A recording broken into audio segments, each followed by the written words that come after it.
नमस्कार, सुबह 8 बजे के समाचारों में आप सभी का स्वागत है। मैं हूं बरखा बली। समाचारों में सबसे पहले हेडलाइंस। प्रधानमंत्री नरेंद्र मोदी ने पड़ोसी देश को चेतावनी देते हुए कहा कि अब आतंकवाद का जवाब नया भारत नए तरीके से देगा। पाकिस्तान लड़ेगा तो पाई पाई को मोहताज हो जाएगा।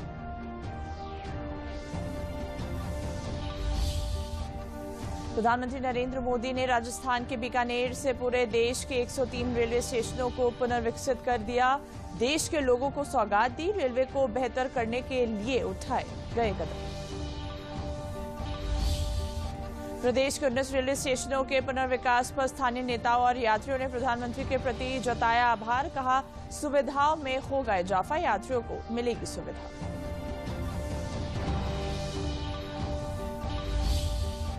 मुख्यमंत्री योगी आदित्यनाथ ने विपक्ष पर सांस्कृतिक पहचान को नजरअंदाज करने का लगाया आरोप। कहा, पिछली सरकारों ने आतंकवाद पर बरती नरमी, जिसका हो रहा नुकसान। और इंडो नेपाल सीमा में पाकिस्तानी और बांग्लादेशियों की घुसपैठ को लेकर मिले इनपुट के बाद एसएसबी ने संभाला मोर्चा। बॉर्डर पर की जा रही है सघन चेकिंग, जांचे जा रहे हैं कागजात। और अब खबरें विस्तार से। पहलगाम नरसंहार के जवाब में भारत का ऑपरेशन सिंदूर बना आतंक पर न्याय का नया स्वरूप।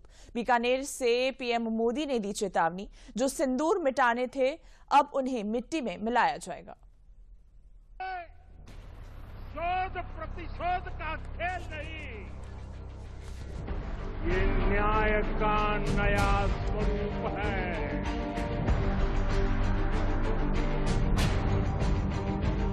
ये न्याय का नया स्वरूप है। ये ऑपरेशन सिंदूर है। ये सिर्फ आक्रोश नहीं है, ये समग्र भारत का रौद्र रूप है। पीएम मोदी के इस बयान में उस ऑपरेशन सिंदूर का पूरा बखान है, जिसके तहत भारतीय सेना ने पहलगाम का इंतकाम लेते हुए नापाक मंसूबों को नाकाम कर आतंकवाद के खिलाफ एक्शन की नई लकीर खींचने का काम किया। साथ ही पीएम मोदी ने ऑपरेशन सिंदूर के तहत आतंकवाद पर हुए प्रहार का जिक्र करते हुए ये भी साफ कर दिया कि किसी भी आतंकी वारदात का भारत माकूल जवाब देगा। जो सिंदूर मिटाने निकले थे, उन्हें मिट्टी में मिलाया है।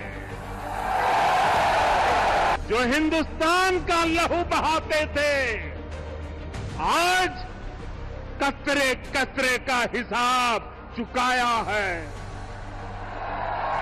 भारत पर आतंकी हमला हुआ तो करारा जवाब मिलेगा।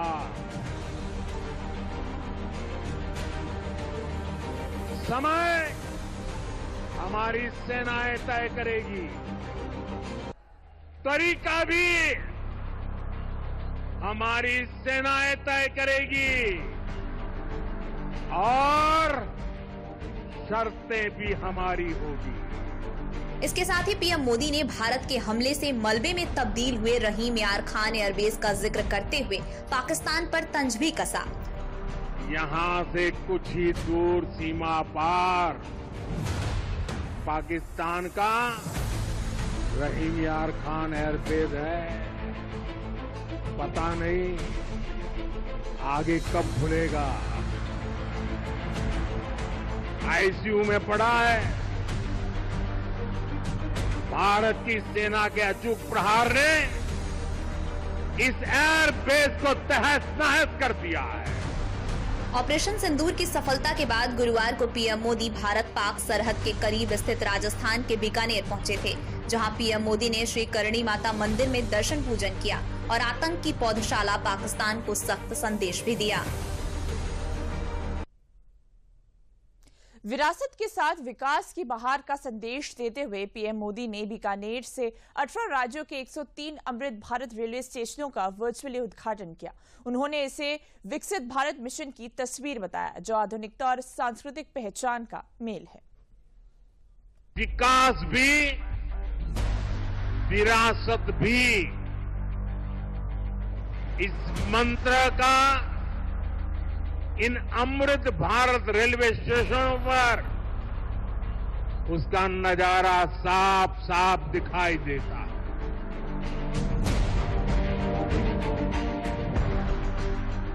विरासत के साथ विकास की बहार मोदी सरकार के बीते 11 साल के शासन का आधार रहा है और विकास का ये संकल्प महज सियासी बयानों या ऐलानों तक ही नहीं बल्कि जमीनी हकीकत में भी तब्दील हुआ है और ये तस्वीरें इसी बात की ओर इशारा कर रही हैं। 1, 2, 3 ऐसी कई तस्वीरें हैं जिन्हें आप पूरी रात बैठकर देख सकते हैं। यही तो है नया भारत और ये तस्वीरें बदले हुए भारत का सबूत है। ये तस्वीर विकसित भारत मिशन के मजबूत कदम है जो तेजी के साथ आगे बढ़ते जा रहे हैं। विरासत के साथ विकास के संकल्प को साथ लिए गुरुवार को पीएम मोदी ने राजस्थान से अमृत भारत स्टेशन योजना के तहत रीडेवलप किए गए 18 राज्यों और केंद्र शासित प्रदेशों के 103 स्टेशनों का वर्चुअली उद्घाटन किया।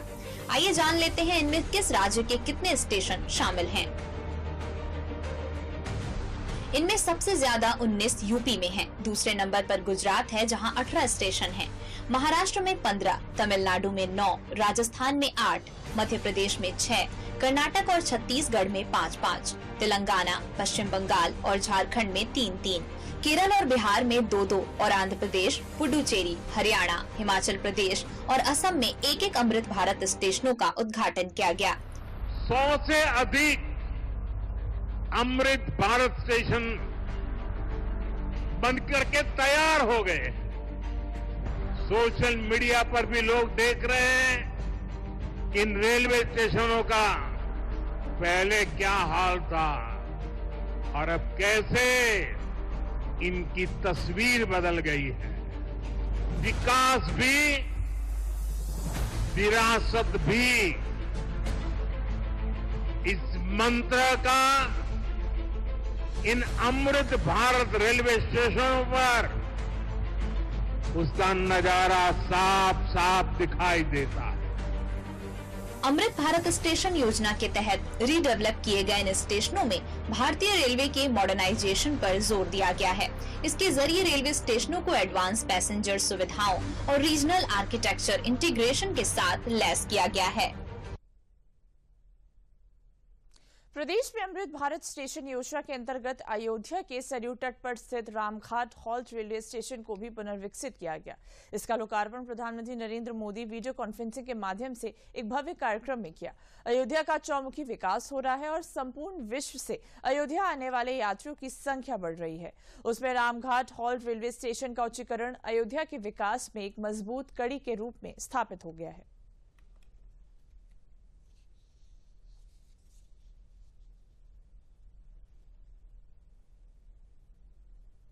तीर्थ स्थान में अयोध्या में रेलवे स्टेशन का सौंदर्यीकरण, विस्तारीकरण, डबल लाइन, इसके माध्यम से पर्यटक दृष्टि से पर्यटकों के लिए, श्रद्धालुओं के लिए जो सुविधाएं माननीय प्रधानमंत्री नरेंद्र मोदी जी और माननीय यशस्वी मुख्यमंत्री योगी आदित्यनाथ जी द्वारा दी जा रही है, निश्चित रूप से उसके लिए अयोध्या के पूज्य संत में अयोध्यावासी हृदय से उनका आभार व्यक्त करते हैं। हॉल्ट स्टेशन का अमृत स्टेशन के तौर पे आदरणीय प्रधानमंत्री जी के हाथों से इसका लोकार्पण हुआ और जिस तरह से 8 करोड़ रुपए लगने के बाद इस स्टेशन की पूरी दशा बदली है। यात्रियों के का सुविधाजनक आवास उनके लिए बना है, प्लेटफॉर्म विकसित हुए हैं, यात्री सुविधाएं विकसित हुई हैं, टॉयलेट विकसित हुए हैं, पेयजल की सुविधाएं विकसित हुई हैं। तो कहीं ना कहीं हमारे प्रधानमंत्री जी की सोच है जिन्होंने पूरा रेल को पूरा एक क्रांतिकारी परिवर्तन पूरे देश में ले आए हैं। उसी के अनुरूप आज हमारे अयोध्या महानगर का ये रेलवे रामघाट हॉल्ट स्टेशन परिवर्तित होकर लोगों की सेवा में लोकार्पित हो रहा है। पहले तो हम नरेंद्र मोदी साहब का बहुत बहुत धन्यवाद कहना चाहेंगे। पहले यहाँ पे जितनी भी गाड़ियाँ आती थी बुजुर्गों को उतरने में बड़ी परेशानी होती थी। अब जो प्लेटफॉर्म है वो ट्रेन के लेवल बड़े बड़े प्लेटफॉर्म जैसा हो गया है, आसानी से आदमी उतर सकते हैं और नज़दीक में यहाँ से सभी तीर्थ स्थल हैं, वहाँ आसानी से जा सकते हैं। मथुरा धर्म की नगरी गोवर्धन रेलवे स्टेशन का आज देश के प्रधानमंत्री नरेंद्र मोदी वर्चुअल उद्घाटन किया। रेलवे स्टेशन गोवर्धन का कार्य लगभग 16.34 करोड़ रुपए की लागत से पूर्ण हुआ है। अब मथुरा आने वाले देश के कोने कोने से लाखों श्रद्धालु, स्थानीय और पर्यटकों को अब सुविधा मिलेगी। कार्यक्रम में मुख्य रूप से राज्यसभा सदस्य चौधरी तेजवीर सिंह ने कहा कि आगामी गुरु पूर्णिमा पर मुंडिया मेले में देश के कोने कोने से लाखों श्रद्धालुओं, स्थानीय और पर्यटकों को अब असुविधा का सामना नहीं करना पड़ेगा। स्टेशन पर होने से सर्कुलेटिंग एरिया, जलपान गृह, शौचालय, टिकट काउंटर, वेटिंग एरिया की सुविधा होगी। ये ब्रजवासियों सहित गोवर्धन के लोगों में खुशी अमृत भारत 103 रेलवे स्टेशनों का रेनोवेशन और उनका सर्वांगीण किस तरह से उन्हें विकसित किया जाए, वो प्रयास केंद्र सरकार के द्वारा हुआ और उसका प्रतिफल आज मिला देखने को। उत्तर प्रदेश में भी लगभग 157 रेलवे स्टेशनों का रेनोवेशन किया गया। वहाँ जो कमियां थी उन कमियों को पूर्ण किया गया और आगरा मंडल में 5 रेलवे स्टेशन को इसमें लिया गया, आगे और आएंगे। गोवर्धन पर्वतमाला की जो परिक्रमा है 14 कोस की, इसके लिए जो क्षेत्रीय राजस्थान, मध्य प्रदेश, हरियाणा, पंजाब से, उत्तर प्रदेश से सब लोग यहाँ आते हैं। बड़े गौरव की बात है। इसके स्टेशन के बन जाने से बहुत लोगों को सुविधा हो जाएगी। बहुत ही अच्छा कार्य किया है कि स्टेशन को इस तरह से कर दिया। नहीं तो जैसे जयपुर से अन्य जगहों से जो यात्री आते थे बड़े परेशान होते थे, परंतु अब जिस प्रकार का जीर्णोद्धार किया गया है, जिस प्रकार का विकास किया गया है, उसकी हम सराहना करते हैं। अमृत भारत स्टेशन योजना के अंतर्गत प्रधानमंत्री नरेंद्र मोदी ने वीडियो कॉन्फ्रेंसिंग के माध्यम से कानपुर नगर के उपनगरीय गोविंदपुरी रेलवे स्टेशन का भी उद्घाटन किया। गोविंदपुरी रेलवे स्टेशन पर आयोजित समारोह में विधानसभा अध्यक्ष सतीश महाना, सांसद कानपुर अवस्थी, विधायकगण सहित गणमान्य लोग उपस्थित रहे। गोविंदपुरी रेलवे स्टेशन लगभग 25.5 करोड़ रुपए की लागत से विकसित किया गया है। गोविंदपुरी रेलवे स्टेशन को आधुनिक सुविधाओं से लैस करके यात्रियों की बेहतर सेवा के लिए तैयार किया गया है। सांसद कानपुर रमेश अवस्थी ने प्रधानमंत्री का आभार व्यक्त करते हुए कहा कि कानपुर वासियों के लिए ये बहुत बड़ी सौगात है।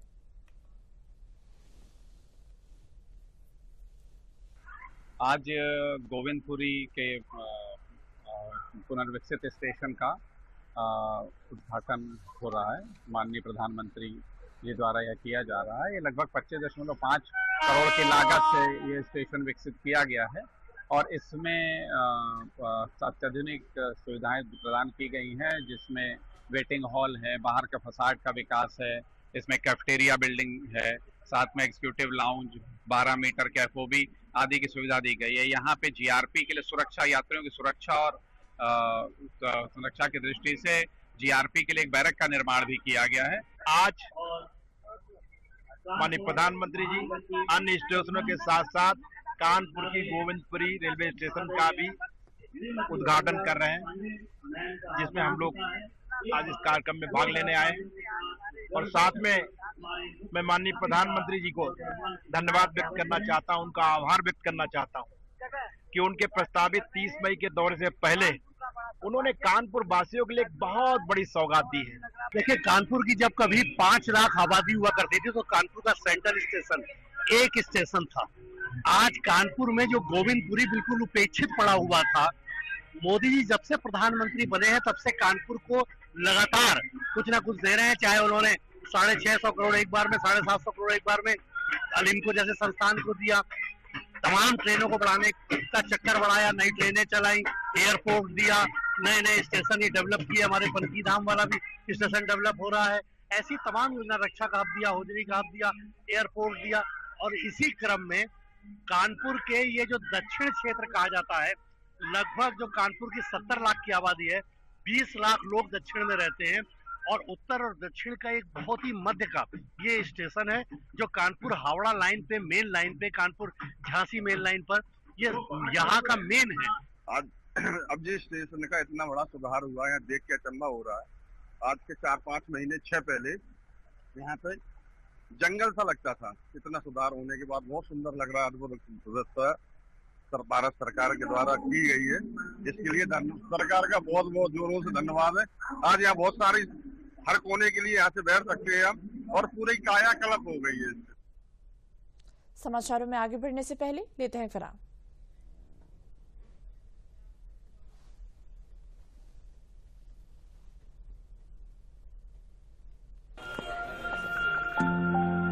ये वाला दिखाना गया तेरा प्राइस मनी। कुछ इन्वेस्टमेंट भी कर लेती, आते समय कर लिया मोबाइल से। कहाँ? गवर्नमेंट सिक्योरिटीज में। हाँ, RBI retail direct mobile app है ना। रिटेल डायरेक्ट स्कीम द्वारा इन्वेस्टमेंट यानी मैच्योरिटी पे guaranteed returns, no brokerage, no hidden fees. मान गए? आपको नहीं, ऐप को। RBI कहता है जानकार बनिए, सतर्क रहिए। समाचारों में आगे बढ़ते हैं। प्रधानमंत्री नरेंद्र मोदी ने राजस्थान के बीकानेर से अमृत भारत स्टेशन योजना के तहत कानपुर देहात जिले के पुखराया रेलवे स्टेशन का उद्घाटन किया।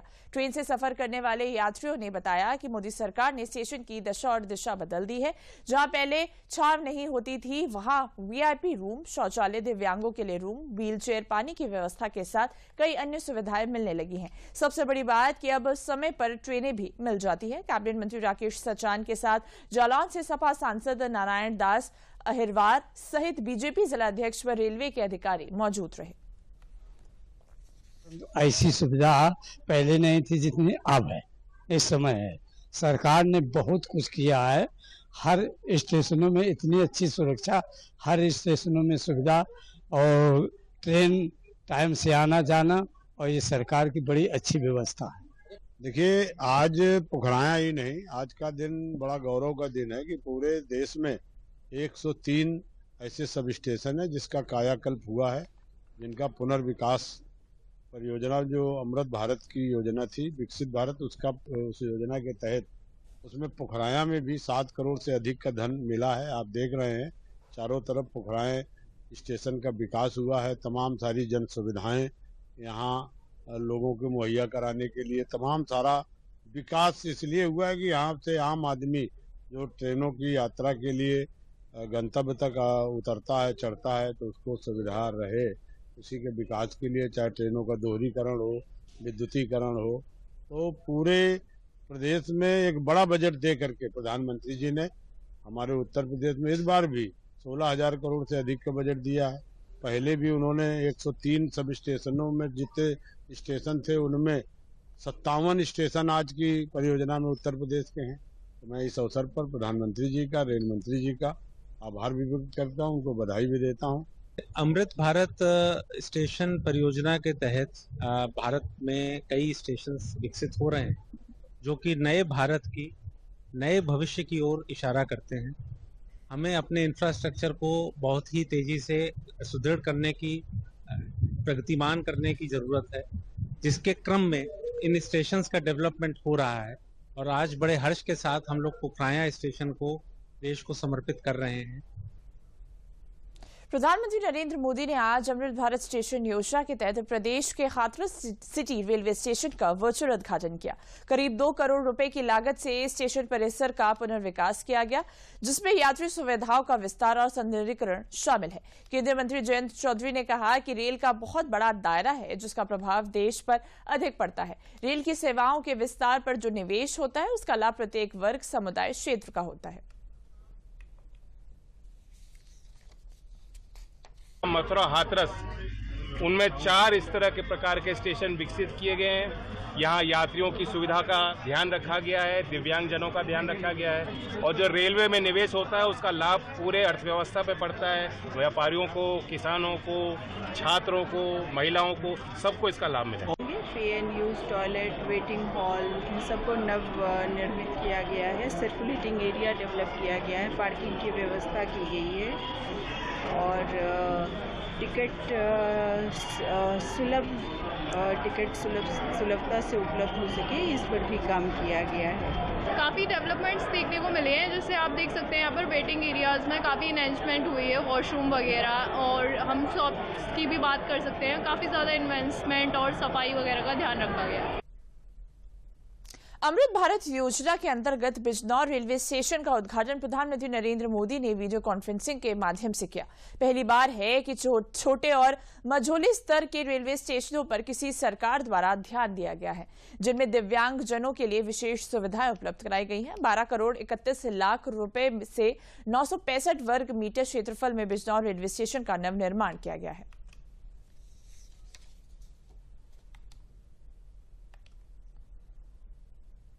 देखिए, आज अमृत भारत योजना के अंतर्गत देश के 100 से अधिक रेलवे स्टेशनों का पुनर्निर्माण हुआ है। इनका लोकार्पण माननीय प्रधानमंत्री जी के हाथों हुआ है और उसमें हमारा बिजनौर का भी रेलवे स्टेशन है। ये बिजनौर वासियों के लिए बहुत ही गौरव और आनंद का क्षण है। आज अमृत स्टेशन योजना के अंतर्गत बिजनौर स्टेशन को राष्ट्र को समर्पित किया गया माननीय प्रधानमंत्री जी के द्वारा, और ये बिजनौर वासियों के लिए बहुत ही गर्व का अवसर है और मुरादाबाद मंडल का ये पहला स्टेशन है जो अमृत स्टेशन योजना के अंतर्गत पूरा किया गया है। अच्छा लग रहा है और बहुत अच्छे से जो है रिन्यू किया है स्टेशन को, और हमारा डेली अप डाउन होता है चांदपुर से बिजनौर का, और बहुत अच्छी सुविधा इन्होंने की है, टॉयलेट की और जो है वेटिंग रूम बहुत अच्छे तरीके से इन्होंने सब बनाया है। पहले यहाँ स्टेशन पर ऐसी फैसिलिटीज नहीं थी जैसे कि प्रेजेंट में अब है। पहले यहाँ ना के लिफ्ट थी और ना ही फ्लाईओवर ऐसा था जैसे कि इस टाइम प्रेजेंट में है। तीनों फाटक के ऊपर बना हुआ है। अमृत भारत स्टेशन योजना के अंतर्गत पुनर्विकसित रेलवे स्टेशनों में पूर्वोत्तर रेलवे लखनऊ मंडल जनपद लखीमपुर खीरी के शिवनगरी, छोटी काशी, गोला गोखरनाथ की स्थानीय संस्कृति और आधुनिक वास्तुकला के अनुरूप बनाया संवारा गया है। मैलानी जंक्शन, जहां से भारत नेपाल सीमा पर स्थित दुधवा नेशनल पार्क जाने के लिए मीटर गैस रेलवे लाइन को विशेष डिजाइन किया गया है, जिससे टूरिज्म और इको टूरिज्म को बढ़ावा मिलेगा। हम सभी लोग जानते हैं कि किसी भी देश की अगर ट्रांसपोर्ट व्यवस्था अगर बेहतर होती है तो वाकई विकास की ओर बढ़ता है, वहाँ के लोग विकास की ओर बढ़ते हैं, वहाँ का बिजनेस बढ़ता है। और आज जहाँ पे हम सब लोग आज गोला गोकर्णनाथ के इस रेलवे स्टेशन का हम लोग इस पुनर्विकास के कार्यक्रम में आज यहाँ पर उपस्थित हुए हैं, ये वाकई यहाँ पर आने वाले सभी श्रद्धालुओं को, आगंतुकों को एक नए सौगात के साथ स्वागत करने के लिए तैयार हो चुका है। मैं प्रधानमंत्री नरेंद्र मोदी जी को, मुख्यमंत्री श्री योगी आदित्यनाथ जी को, भारतीय जनता पार्टी के सभी शीर्ष नेतृत्व को धन्यवाद व्यक्त करता हूं। हम सभी गोला वासियों को बधाई भी व्यक्त करते हैं। ये गोला गोकर्णनाथ छोटी काशी के रूप में विख्यात हो रही है। आप जानते हैं कि एसओसी मुख्यमंत्री द्वारा गोला को पर्यटन दर्जा दिया गया है, कॉरिडोर की स्थापना हो रही, और देश के यशस्वी प्रधानमंत्री जी द्वारा अमृत भारत के तहत ये स्टेशन का जो निर्माण किया गया है, ये हम सबके लिए गौरव की बात है। और हम गोला छोटी काशी वाले सभी देश के यशस्वी प्रधानमंत्री जी का आभार व्यक्त करते हैं। उन्होंने इस गोला छोटी काशी का मान सम्मान बढ़ाया है और भारत के पटल पे गोला छोटी काशी जानी जाएगी। इस योजना के अंतर्गत जो रेलवे के जो विस्तार किया जा रहा है, इससे कनेक्टिविटी बढ़ेगी, इससे जो है रोजगार के प्रसार होगा और विद्यार्थी दूर दूर तक जो शिक्षा के लिए जा सकते हैं, व्यापारी दूर दूर तक जा सकेंगे। गोला से जो है लखनऊ, इधर जो है बरेली, दिल्ली तक जो है इसको कनेक्ट कर दिया जाएगा, जिससे सभी लोगों को बहुत विशेष लाभ होगा। बहराइच की इंडो नेपाल सीमा रुपईडीहा बॉर्डर से नेपाल के रास्ते भारत में घुसपैठ करने की फिराक में पाकिस्तानी और बांग्लादेशी नागरिकों के घुसपैठ का इनपुट सुरक्षा एजेंसियों ने मिलने के बाद सुरक्षा बढ़ाई गई है।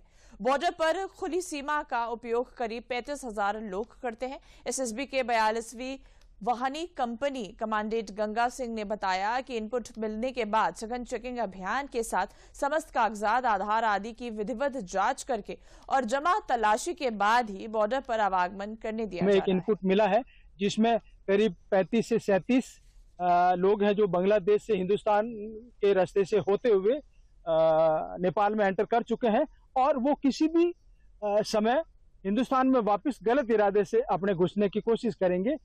वजह चूंकि अभी हिंदुस्तान और पाकिस्तान के बीच में माहौल काफी तनावपूर्ण है और जिसकी वजह से पूरी की पूरी सिक्योरिटी फोर्स 24/7 एकदम अलर्ट मोड पे है और राउंड द क्लॉक चेकिंग कर रही है। हमने पूरी एकदम राउंड द क्लॉक हमारी चेकिंग बढ़ गई है। हम पेट्रोलिंग कर रहे हैं, जगह जगह हमने नाका पॉइंट लगा रखे हैं, हमारी व्हीकल पेट्रोल चलती है, हमारी नाइट पेट्रोलिंग चलती है, ताकि ऐसा कोई भी व्यक्ति जो न तो नेपाली है न हिंदुस्तानी है वो क्रॉस ना कर पाए। राष्ट्रीय महिला आयोग की अध्यक्ष विजया राहतकर कल बलेरी पहुंची। आयोग के अध्यक्ष ने सबसे पहले जिला अस्पताल का निरीक्षण किया और अस्पताल में भर्ती महिलाओं से उनके बारे में जानकारी ली। इसके बाद आयोग के अध्यक्ष नगर निगम के स्मार्ट जीआईसी ऑडिटोरियम में शी इज चेंज मेकर कार्यक्रम में मुख्य अतिथि के तौर पर शामिल हुई। उन्होंने सर्किट हाउस में महिला जनसुनवाई कार्यक्रम में महिलाओं की शिकायतों को सुना और निस्तारित करने के निर्देश दिए।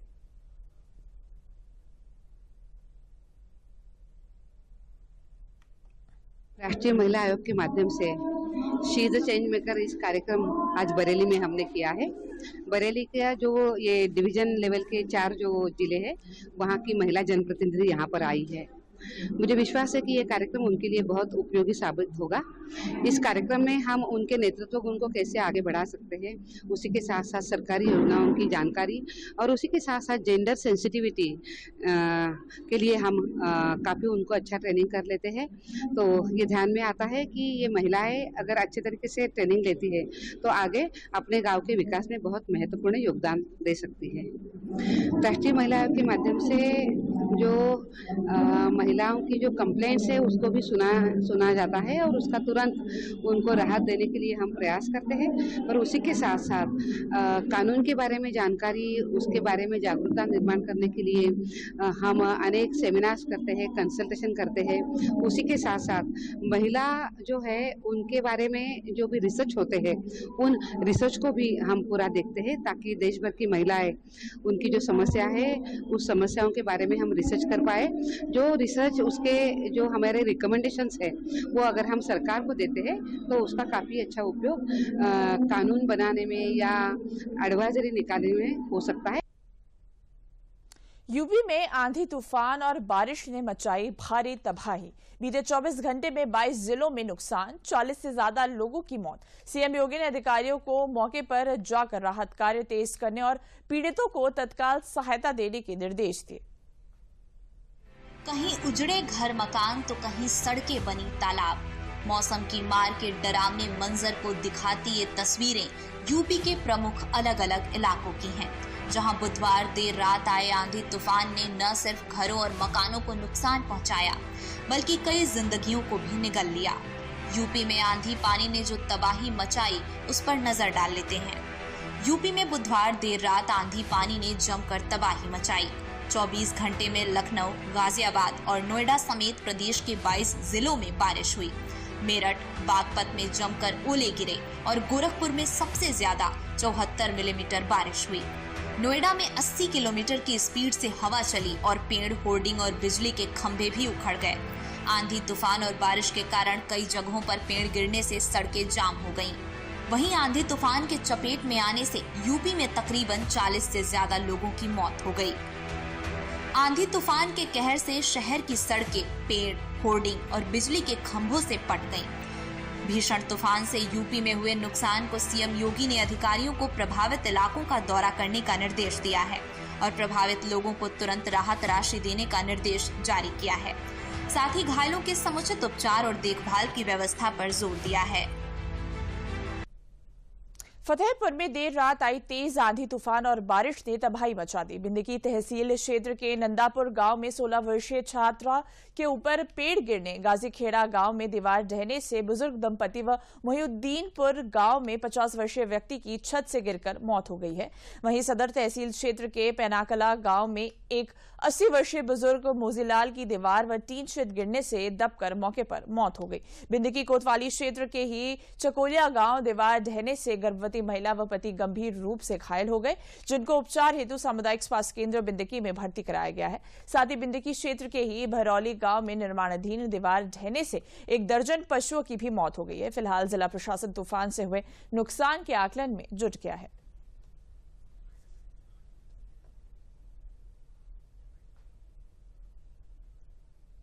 समाचारों में अभी के लिए बस इतना ही। मुझे दीजिए इजाजत। नमस्कार।